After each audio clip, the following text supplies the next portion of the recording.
আরজিকরে আন্দোলনকারী আশফাকুল্লাহ নাইয়ার গ্রামের বাড়িতে পুলিশের তল্লাশির অভিযোগ। আশফাকুল্লাহ নাইয়াকে চিঠি ওয়েস্ট বেঙ্গল মেডিকেল কাউন্সিলের ইএনটি বিশেষজ্ঞ না হয়েও নিজেকে বিশেষজ্ঞ দাবি করার অভিযোগ। পুলিশের কত দম আছে আমাকে এখানে এসে ধরুক, লক্ষ লক্ষ পুলিশ আসুক, মিলিটারি আসুক, এমন মন্তব্য আশফাকুল্লাহ নাইয়ার।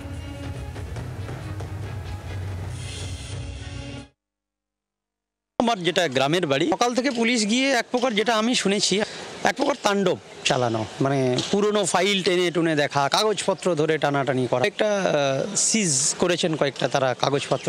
এইরকম একটা 40 জন 50 জন পুলিশ 4-5টা গাড়ি নিয়ে গিয়ে এবং র্যাব নিয়ে গিয়ে একটা গ্রামের বাড়িতে বাড়ি সার্চ করছেন এবং ইন অ্যাবসেন্স অফ মি। আপনাদের যেটা বিরুদ্ধে আমি কথা বলেছি, প্রশাসনের বিরুদ্ধে আমি কথা বলেছি, আপনাদের যদি শত্রুতা থাকে আমার সঙ্গে থাকবে, আপনারা আসুন। আমি তো বিধাননগর পুলিশ গিয়েছে শুনলাম, বিধাননগর তো এখান থেকে 2 কিলোমিটার। আর তাও যদি মনে করেন যে আমার গলার আওয়াজ আপনাদের বন্ধ করাটা খুব প্রয়োজন হয়ে পড়েছে, তাহলে তো আমি বলছি, আমি আরজিকরে দাঁড়িয়ে আছি, এখনই দাঁড়িয়ে আছি। আপনারা আসুন, একটা বন্দুক নিয়ে এসে গুলি করে মেরে দিন। মা আমাকে কেঁদে কেঁদে বলছেন যে, মানে কাঁদছেন এই ঘটনায়, মানে আমি আমার মায়ের চোখের এই জলের দামটা আমি হিসাব কড়াই গন্ডায় বুঝিয়ে নেব। দম থাকলে আমি এখানে আছি, আসুন। একটা নয়, পুরো কলকাতা পুলিশ, লক্ষ লক্ষ পুলিশ এখানে আসুন, দেখি আপনাদের কত দম আছে। ডিসি বিধাননগর অনিক সরকার তিনি কি বলেছেন শোনাবো আপনাদের।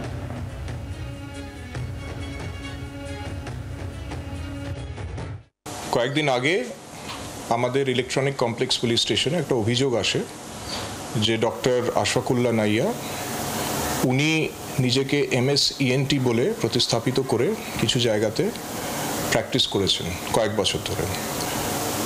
অভিযোগের মূলত যেটা বক্তব্য ছিল যে উনি একজন MBBS অবশ্যই, কিন্তু MS ENT ডিগ্রি উনি পাননি, উনি এখনও সেটা পড়াশুনো করছেন, কিন্তু তা সত্ত্বেও উনি নিজেকে MS ENT প্রতিস্থাপিত করে বেশ কিছু জায়গায় প্র্যাকটিস করেছেন। তার ভিত্তিতে আমরা একটা কেস করি, সেই কেসের ভিত্তিতে আমরা বিধাননগর কোর্ট থেকে সার্চ ওয়ারেন্ট, ওনার বাড়িতে সার্চ ওয়ারেন্ট বার করে আজকে সকালবেলা আমাদের টিম ওনার বাড়িতে সার্চ ওয়ারেন্টের ভিত্তিতে একটা তল্লাশি অভিযান চালাচ্ছে। বাংলার আওয়াজ, বাঙালির আবেগ, জি 24 ঘন্টা।